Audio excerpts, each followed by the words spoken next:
Hello दोस्तों, आप सभी का एक नए वीडियो में स्वागत है। और दोस्तों, आज की वीडियो में हम लोग एक स्टोरी लिखने जा रहे हैं, वो भी ट्रांसलेशन के द्वारा। तो आज का वीडियो काफी इंटरेस्टिंग है। आप लोग सभी इस वीडियो को पूरा जरूर देखिएगा। मैं आप लोगों को एक एक रूल बताऊंगा, आपको कोई दिक्कत नहीं होगी।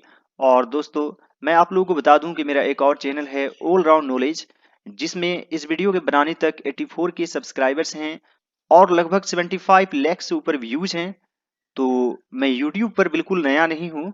एक बार एक राजा अपने राज्य की कर वसूली के लिए एक ईमानदार व्यक्ति की नियुक्ति करना चाहते थे। और दोस्तों, यहाँ पर है चाहते थे, यानी कि सिंपल पास्ट टेंस। और दोस्तों, जैसे मैंने जाना चाहा और मैं जाना चाहता था, दोनों का ही लिखेंगे आई वॉन्टेड टू गो। तो उसी प्रकार दोस्तों, यहाँ पर भी है नियुक्ति करना चाहते थे। और नियुक्ति करना का इंग्लिश क्या होता है? अपॉइंट। अपॉइंट मीन्स क्या होता है? नियुक्ति करना। और यहाँ पर है एक बार, तो लिखेंगे वंस। कौन नियुक्ति करना चाहते थे? एक राजा, ये सब्जेक्ट है। Once a king wanted to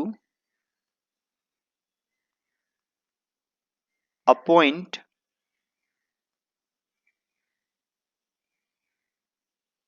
एक ईमानदार व्यक्ति की। ये क्या है? Object. An honest man.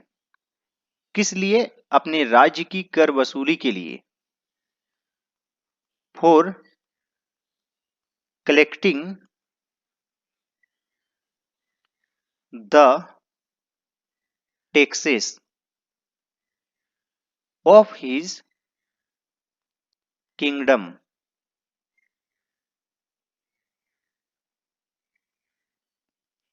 Once a king wanted to appoint an honest man for collecting the taxes of his kingdom.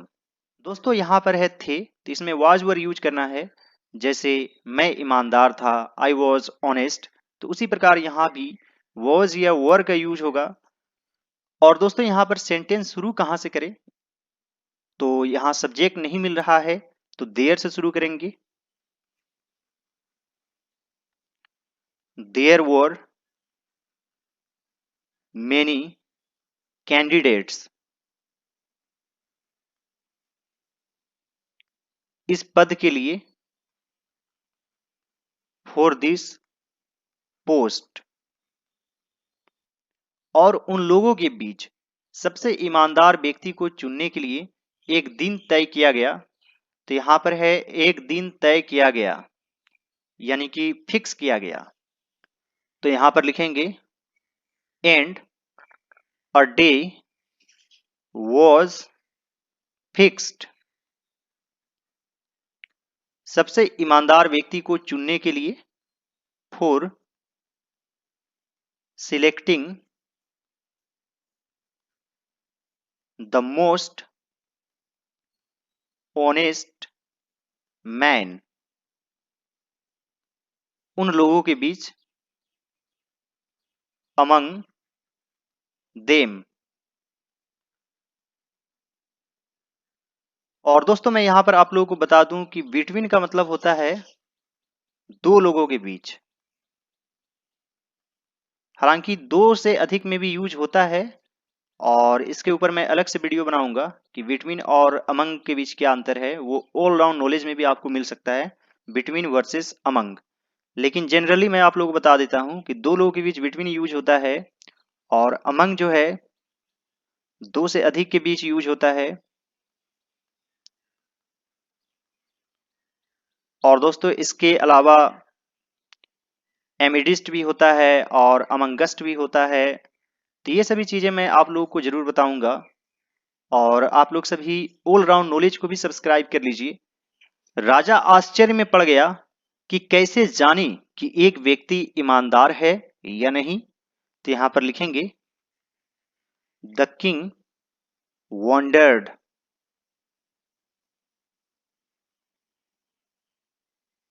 और दोस्तों, यहां पर है कि कैसे जाने, how to know.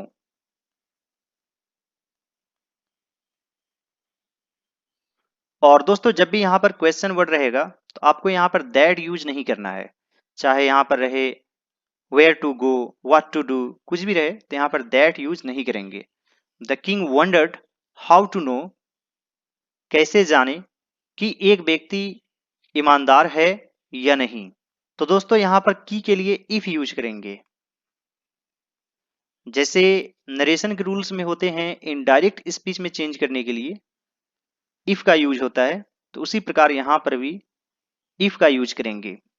If one was honest और not,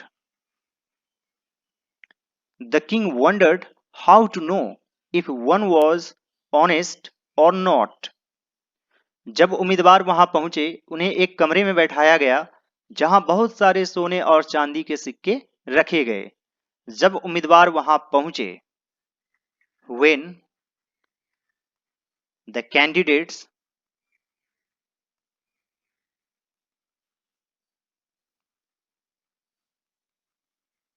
arrived there, when the candidates arrived there, उन्हें एक कमरे में बैठाया गया। तो दोस्तों यहां पर है बैठाया गया, यानी कि यह जो है पैसिव वॉइस में है। किस वॉइस में? Passive voice. काम दूसरे के द्वारा हुआ।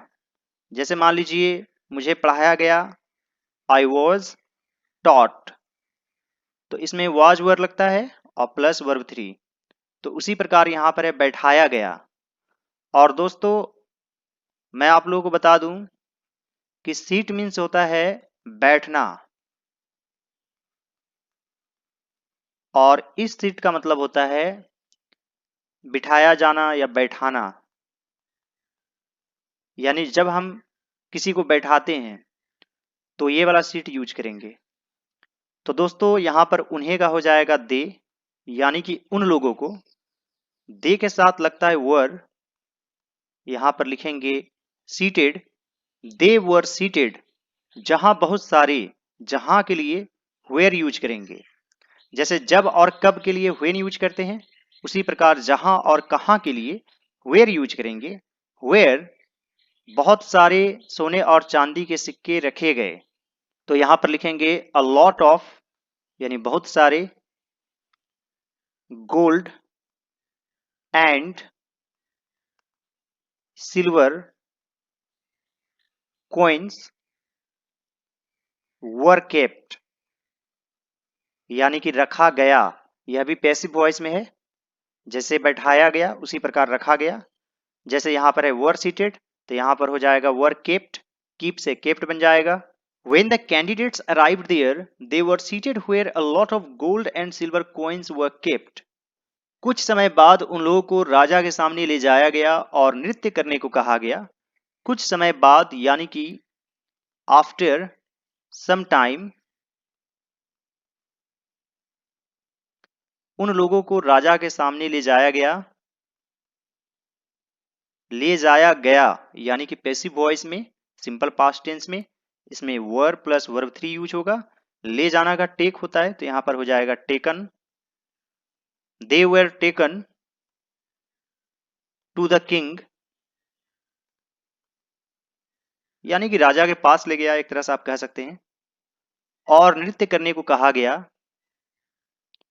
एंड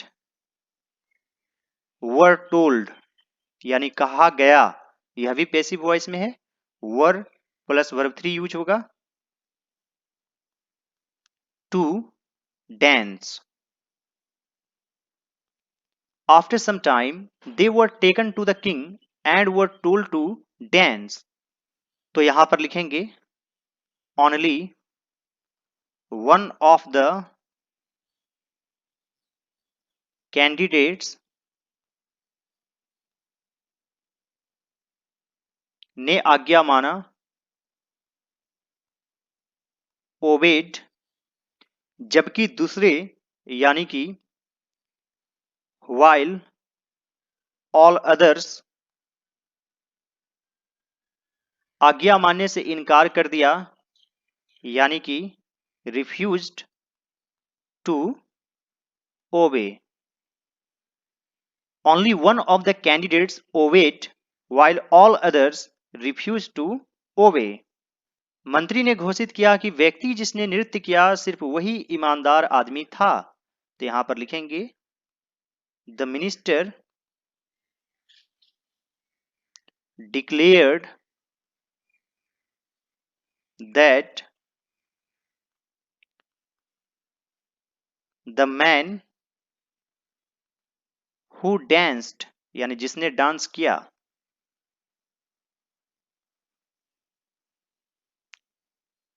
सिर्फ वही ईमानदार आदमी था, was the only honest man. The minister declared that the man who danced was the only honest man. राजा ने जानना चाहा कि कैसे नृत्य उसे ईमानदार व्यक्ति साबित कर सकता था। तो यहां पर लिखेंगे the king wanted to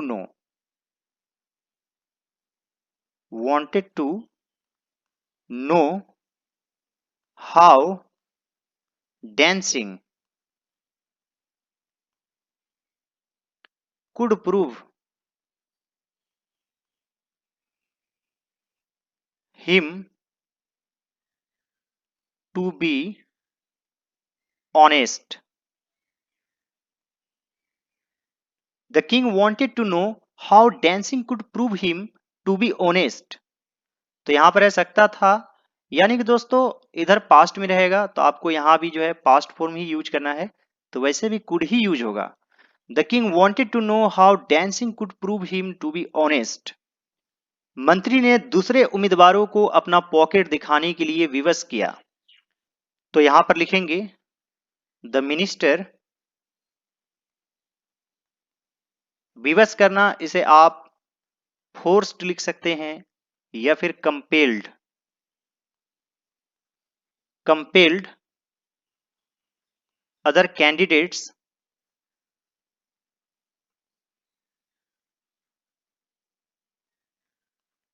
to show their pockets.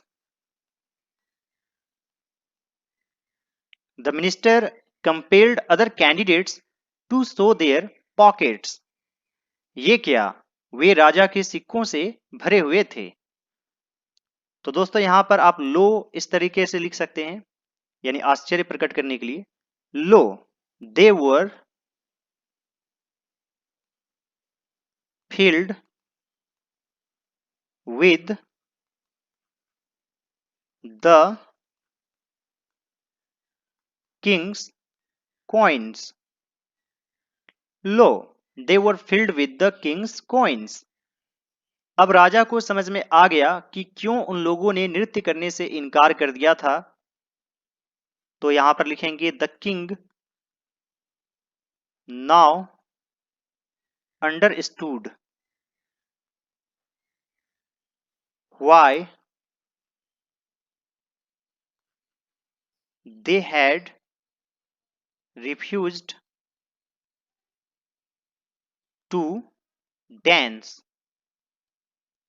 और दोस्तों यहां पर हैड यूज करना है, क्योंकि आप लोगों को पता होगा कि नरेशन के रूल्स में यानी कि इनडायरेक्ट स्पीच में यदि सेंटेंस सिंपल पास्ट टेंस में रहता है तो उसे पास्ट परफेक्ट टेंस में बदल देते हैं। इसलिए ईमानदार आदमी को चुना गया, यानी कि यह भी है सिंपल पास्ट टेंस में लेकिन पैसिव वॉइस में, यानी कि वाज वर्ब प्लस वर्ब 3। तो यहां पर लिखेंगे so the honest man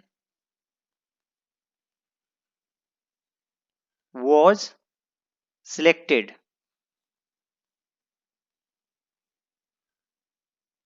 and दूसरे को the others जेल में डाल दिया गया। तो जेल को वर्ब के रूप में भी यूज किया जा सकता है, तो यहां पर लिखेंगे वर जेल्ड, यानी कि जेल में डाल दिया गया। और यहां पर है चोर के रूप में, यानी कि एज थीव्स। आप चूजन भी लिख सकते हैं। उम्मीद करता हूं दोस्तों कि आज का वीडियो आप लोगों को अच्छा लगा होगा। इस तरह के वीडियो बनाने में काफ़ी मेहनत लगता है। तो आप लोग सभी इस वीडियो को ज़रूर लाइक कर दीजिएगा। और दोस्तों, इस तरीके से मैंने और भी कई प्रैक्टिस सेट आपको दिए हैं, तो सभी ट्रांसलेशन प्रैक्टिस सेट को ज़रूर देखेंगे। आप लोग ट्रांसलेशन प्रैक्टिस सेट के प्लेलिस्ट में जा सकते हैं और लगातार आप लोग देख भी रहे हैं और पूरा वीडियो देखते हैं, तो मुझे भी अच्छा लगता है और मोटिवेशन मिलता है।